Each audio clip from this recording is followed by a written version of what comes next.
Ladies and gentlemen, bienvenue dans Trax. Cette semaine, focus sur la génération Change. Les jeunes artistes revendiquent une nouvelle esthétique et de nouvelles idées. Il est temps. Le collectif Youngling veut rompre avec les vieux clichés sur les questions migratoires et a créé un mode narratif inédit dans le cinéma allemand. On a voulu trouver une nouvelle esthétique pour des thèmes qui sont toujours abordés de la même manière en Allemagne. Candela Capitan est une danseuse avant-gardiste qui se moque du classicisme. Pour s'en défaire, elle a choisi une voix tout aussi inspirante que dérangeante. Quant à la chanteuse Catnap, elle est à la recherche de formes musicales et visuelles inédites. En optant pour le numérique, elle nous présente son œuvre d'art totale. Nous vivons une période de transition. Tout va changer. Et je pense que nous avons tout intérêt à expérimenter et à développer d'autres formes d'expression le plus rapidement possible. Pas de temps à perdre. Et si on commençait par la mode faite à partir de matières recyclées? Voilà, dos vide génial. La créatrice Alamine est fan de chaussures. Depuis peu, elle est aussi accro à la mode de l'upcycling, le surcyclage.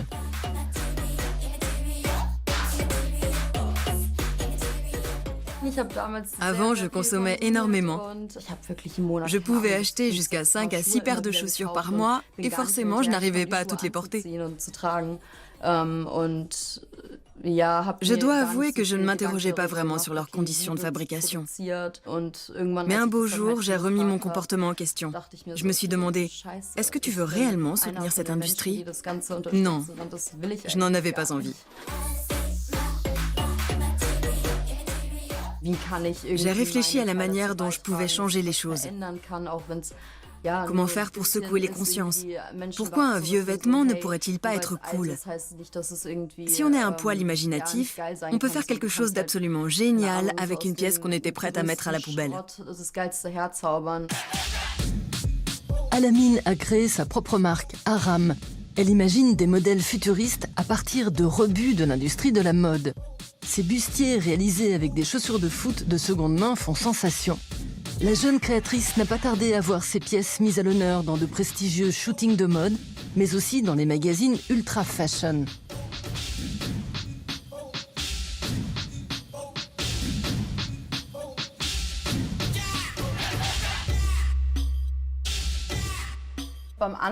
Au départ, j'ai commencé par utiliser de vieilles chaussures pour en faire de nouvelles. Là, par exemple, j'ai assemblé une paire de talons hauts avec des baskets. J'ai recyclé de vieilles pièces et j'ai voulu en faire un modèle que l'on a envie de porter. Et en m'amusant un peu, je me suis rendu compte que les chaussures épousaient parfaitement la forme de ma poitrine. C'est comme ça qu'est né mon premier bustier. Al-Amin ne s'est pas arrêtée là. Elle a transformé sa chambre berlinoise en atelier de confection. C'est là qu'elle et son amie travaillent à la création de nouveaux modèles. On rase les chaussures avant de les réutiliser, parce qu'il y a toujours des pluches. C'est une super astuce. Vous pouvez faire ça à la maison avec vos vêtements.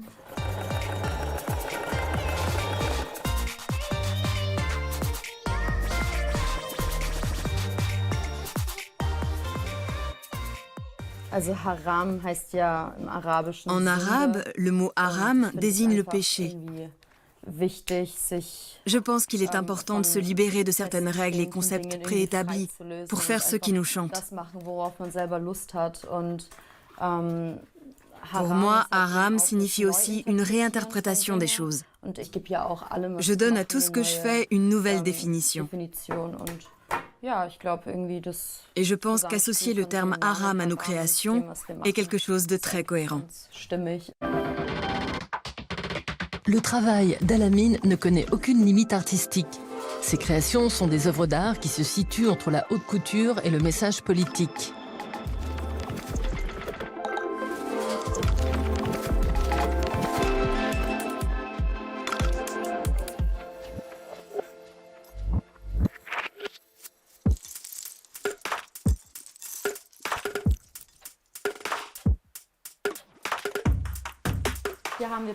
Ici, on a fait quelques parures de tête. Et ça, c'est la première chaussure que j'ai cousue dans l'optique de la transformer en couvre-chef. C'est un prototype. Et je me suis rendu compte que ça fonctionnait plutôt bien. Là, j'ai décousu la semelle et j'y ai fixé des clous. Et derrière, j'ai ajouté ce beau voile. Quand j'ai créé cette pièce, je me suis dit, tiens, qu'est-ce que je porterais si je devais aller à un enterrement? Voilà ce qui m'a inspirée.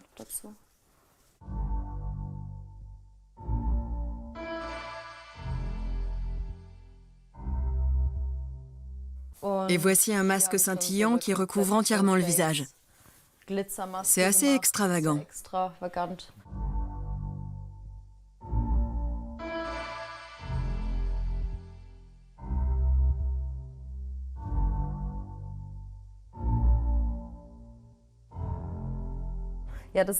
Là, nous avons un look plutôt fétichiste.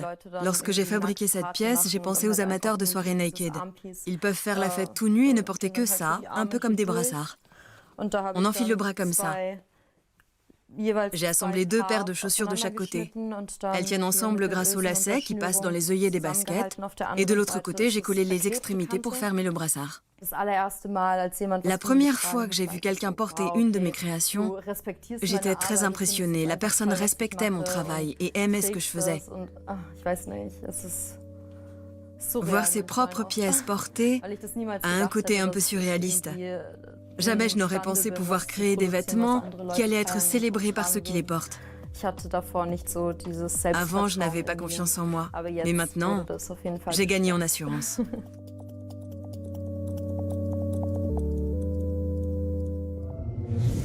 Le changement, c'est maintenant. Trax mène l'enquête pour savoir ce que la nouvelle génération d'artistes pense des questions environnementales. Je me sens impuissante face au réchauffement de la planète. Faut-il être radical pour agir pour le climat? Oui, mais pas radical au sens physique du terme. On n'a pas besoin d'être un tyran ou d'en venir aux mains.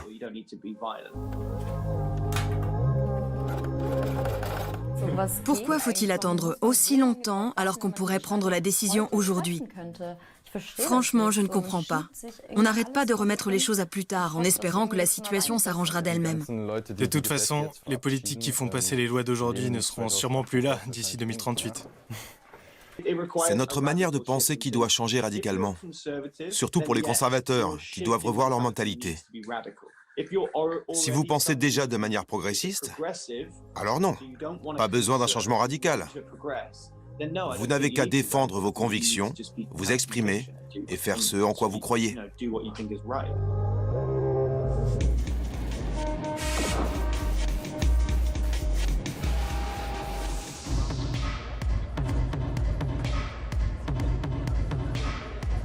Le cinéma de papa est mort. Nous croyons au nouveau cinéma. C'est en ces termes que de jeunes réalisateurs précurseurs se sont exprimés dans les années 60 pour fonder ce qui allait devenir la nouvelle vague allemande. Plus d'un demi-siècle plus tard, le collectif Junglinge fait le même constat et en profite pour questionner toute la société. Leur premier film, le très pop Futur 3 No Hard Feelings, a même remporté le Teddy Award du meilleur film queer au Festival international de Berlin. Maman, krass. Das war das erste Mal, dass ich was mit jemandem wie dir hatte. Ja, eigentlich stehe ich gar nicht so auf Ausländer. Dès leur premier film, les membres du collectif entendaient proclamer fièrement leurs convictions. On a voulu trouver une nouvelle esthétique pour des thèmes qui sont toujours abordés de la même manière en Allemagne. Nous nous sommes rendus compte que l'immigration était tout le temps traitée sous l'angle des flux migratoires. On parle assez peu des personnes qui se sont installées ici il y a longtemps et qui ont réussi à se construire une vie sociale. Toute cette expérience de l'immigration, vécue au sein de la cellule familiale, est très rarement évoquée. احساس میکنم زندگیم 2 قسمت شده. اون آدمی که میتونستم باشم و اون آدمی که امروز هستم.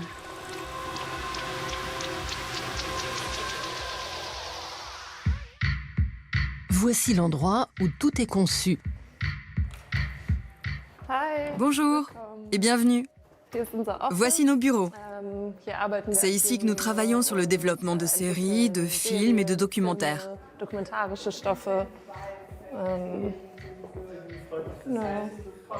Voici Faraz et Raquel.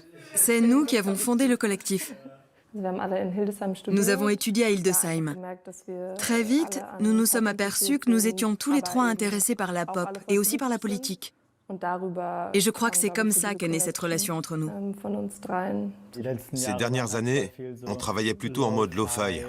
Ambiance chambre à coucher. Oui, c'est ça. Quelque part entre nos chambres, la cuisine et les cafés. Nous n'avions pas grand-chose de concret à proposer, à part nos idées, nos ambitions et notre ligne de conduite. Sexy love, everybody, you and you. Still got it. Got what? The Zush. P-A-R-V-I-S. 120 Sozialstunden, richtig? C'est Faraz Shariat qui a réalisé Futur Dry No Hard Feelings. Pour son premier long métrage, il s'est inspiré de sa propre vie. Je suis né à Cologne et j'ai déménagé en 2014 à Hildesheim pour mes études. On peut dire qu'à la maison, je ne manquais de rien. Mes parents étaient gérants d'un supermarché et on avait énormément à manger. Mais quand j'ai débarqué à l'université, je n'avais pas beaucoup d'argent. Alors j'ai commencé à voler dans les magasins. C'était mon nouveau passe-temps. J'ai vraiment piqué plein de trucs. Mais un jour, on m'a pris la main dans le sac. Et j'ai été condamné à 120 heures de travaux d'intérêt général.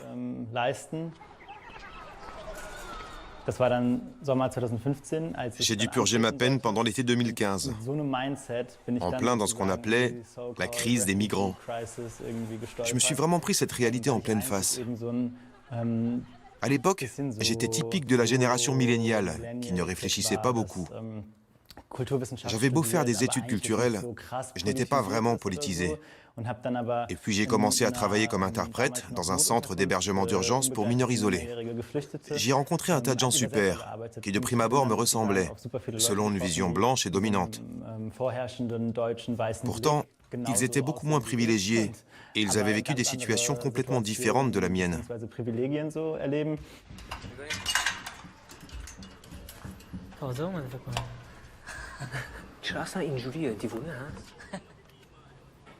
عربی؟ نه ایرانی هستم.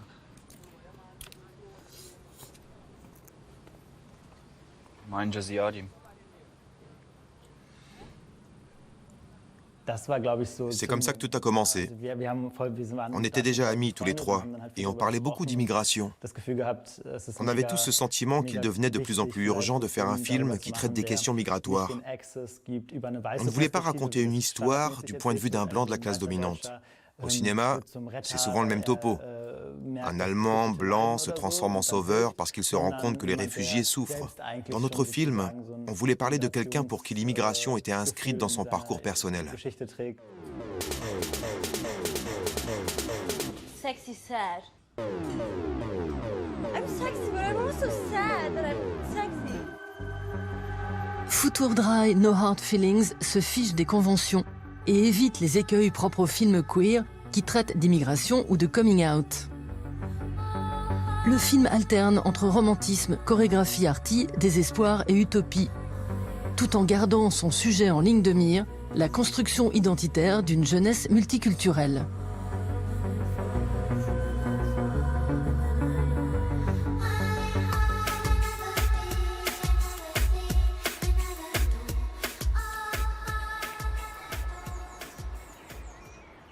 ایرانو دوست داشتی؟ آره دوست داشتم ولی تعجب کردم که همه با هم انگلیسی حرف زدن. از اون وقت که برگشتم آلمان من دیگه به هیچ کس نگفتم که ایرانی هستم. چرا نه؟ چه میدونم؟ فکر میکنم که خیلی چیزا هستم. چه خوب که لازم نیست تصمیم بگیری. On se moque de connaître le passé ou les lieux d'origine de ces personnages. Qu'importe leur traumatisme ou ce qu'ils portent sur leurs épaules. Ce qui nous intéresse, c'est l'endroit où ils veulent aller et ce que l'avenir leur réserve en tant qu'individus ou en tant que communauté.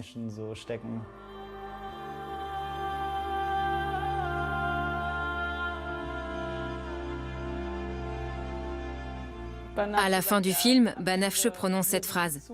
Nous sommes l'avenir. Mais en disant cela, elle sait qu'elle a tort. Ces trois jeunes, Banafche, Amon et Parvis, sont inscrits depuis longtemps dans le présent. Le problème, c'est que la société ne les prenne pas en compte. Le film allemand se réinvente et celui-ci lui montre la direction à prendre.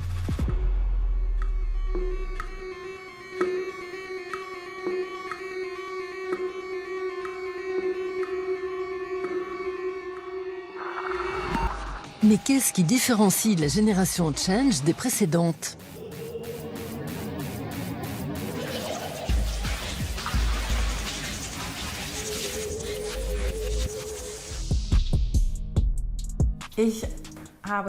On peut dire que j'ai beaucoup plus d'opportunités que mes parents. Ma mère vient de l'ancienne Allemagne de l'Est et elle était beaucoup plus limitée que moi dans le choix de sa profession.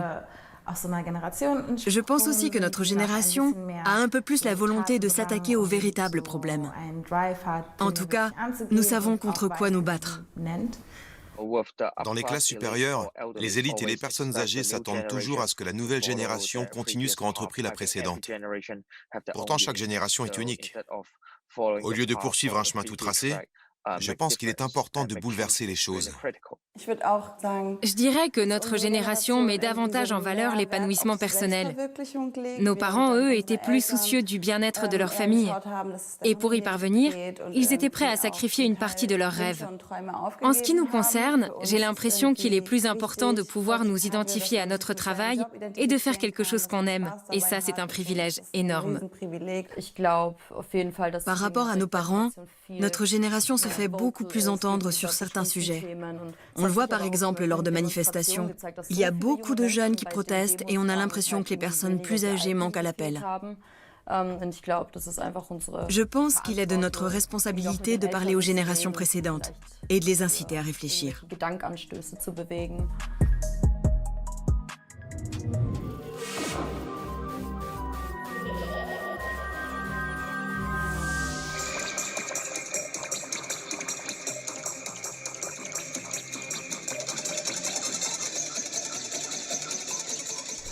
Les gens n'y connaissent rien à la danse contemporaine.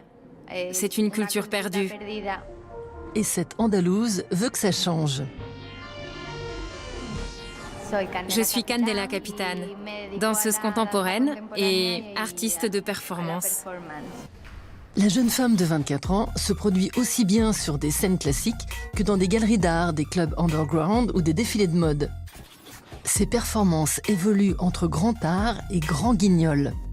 Et sur les réseaux sociaux, elle se sert de l'absurde pour repousser les limites de son corps.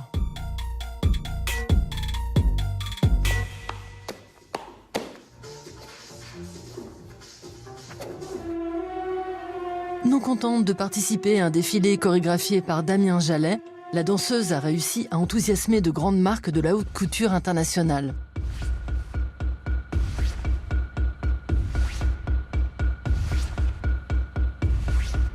Mais quand les Britanniques de The 1975 lui demandent de réaliser un clip pour la chanson Jesus Christ 2005, c'est le scandale. Candela Capitán livre une vidéo amateur mêlant violence, mort et sexualité.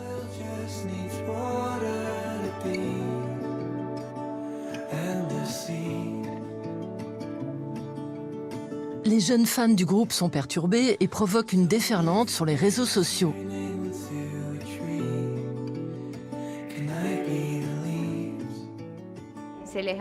Les commentaires ont été très virulents. Le groupe a dû retirer la vidéo de toutes les plateformes. Ce sont des choses qui arrivent.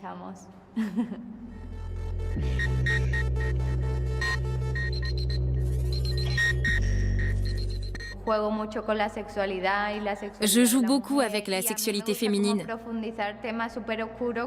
J'aime m'aventurer dans les abîmes et approfondir des sujets sombres en y intégrant une pointe d'ironie. Je veux aussi explorer la puissance et la violence de la féminité, sans pour autant tomber dans le sérieux et l'obscur. Le règne animal est sa principale source d'inspiration. Trax a rencontré cette amoureuse des insectes au musée d'histoire naturelle de Berlin. Je me suis beaucoup intéressée aux insectes et à leur manière de se déplacer. Ils sont agiles et très rapides. On peut d'ailleurs y voir des parallèles avec la façon dont je bouge mon corps dans mes performances. Je me sens très liée à la nature et je m'en inspire dans mon travail, comme dans ma pièce qui s'appelait Mantis. Une performance durant laquelle elle a passé 3 heures dans un cercueil de verre en compagnie de mantes religieuses.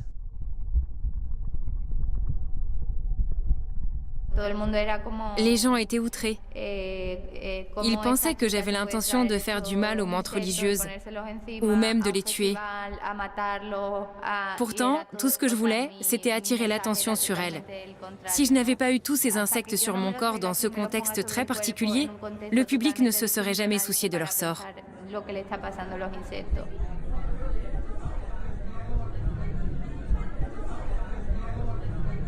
Le dépassement des limites en tout genre constitue systématiquement le point de départ de mon travail. En danse contemporaine, il existe de nombreuses techniques.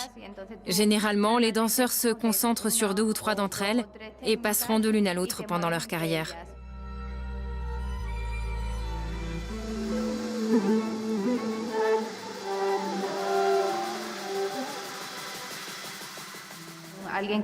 Dans d'autres disciplines comme la peinture, on apprend toutes les techniques qui existent pour ensuite pouvoir créer ce dont on a envie.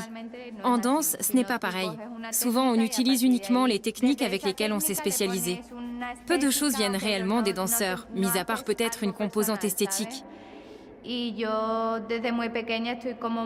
Enfant, j'étais déjà obsédée par l'idée de ne pas constamment me limiter aux mêmes mouvements. J'ai toujours eu à cœur de créer quelque chose qui me soit propre.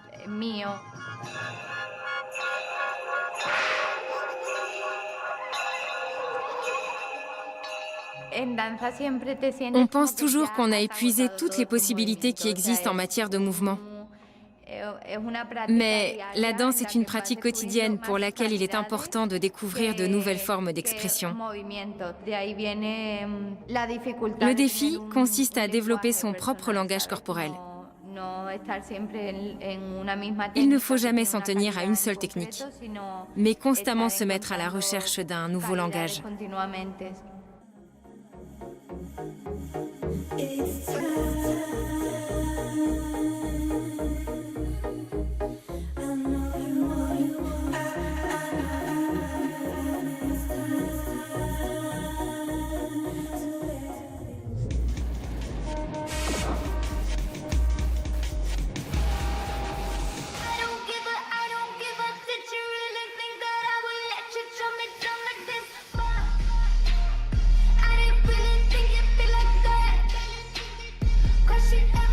Des basses très présentes, de l'électropop mixée au rap et au R&B, c'est la formule sonore d'Amparo Battaglia.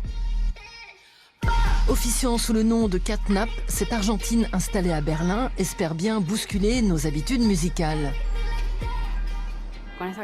Avec certaines chansons, j'ai envie de faire danser les gens et de les voir pogoter. Mais parfois, il m'est aussi nécessaire d'insuffler des émotions très intenses dans ma musique. Je veux transporter le public, le faire pleurer. D'un point de vue personnel et artistique, j'ai besoin de m'exprimer de différentes manières, de découvrir des horizons inconnus et de relever de nouveaux défis. La malovinyle de Trax sera-t-elle assez éclectique pour Catnap?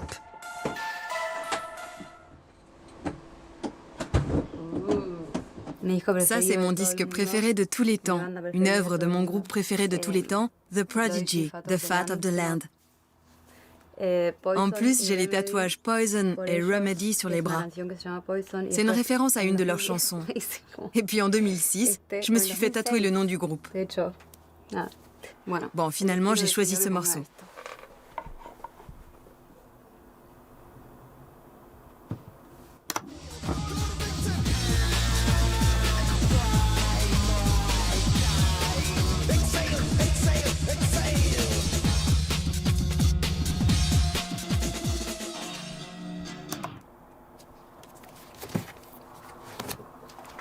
Les Carpenters.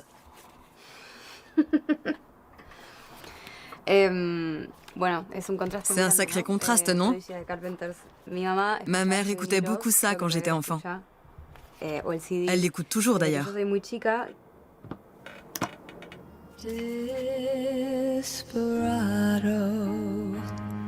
Why don't you come to your senses? You've been out riding fences. Ça me rend nostalgique. Elle a vraiment une voix qui me transporte dans le passé. Quand j'écoute les Carpenters, je suis comme apaisée. Je les aime beaucoup. 2020 aurait pu être l'année Catnap. Elle est nommée aux Emmy Awards pour la bande originale de la série Unorthodox et sort un titre dans la foulée intitulé Damage.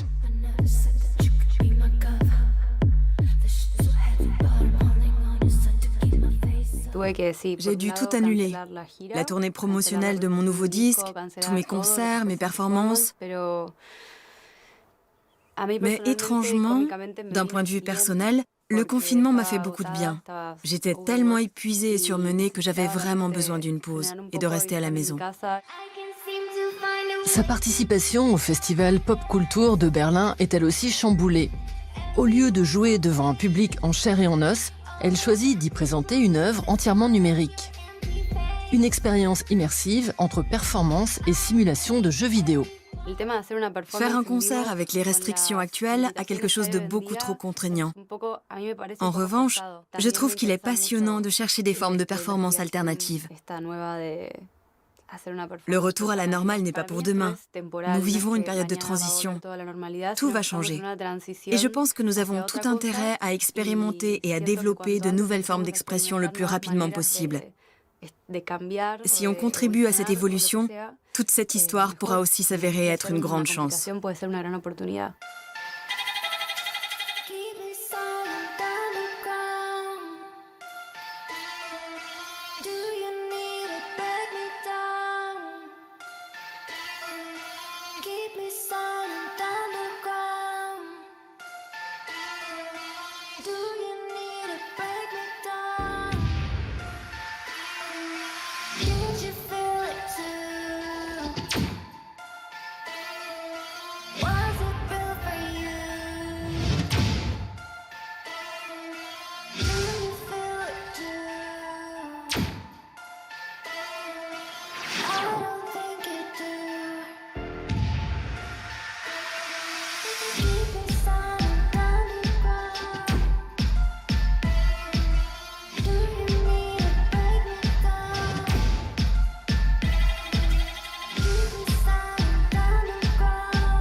Trax, c'est quand tu veux et où tu veux sur arte.tv et les réseaux sociaux.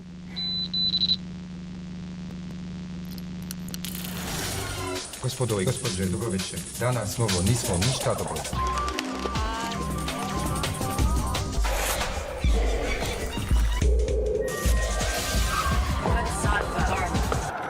Voilà, doviđenja.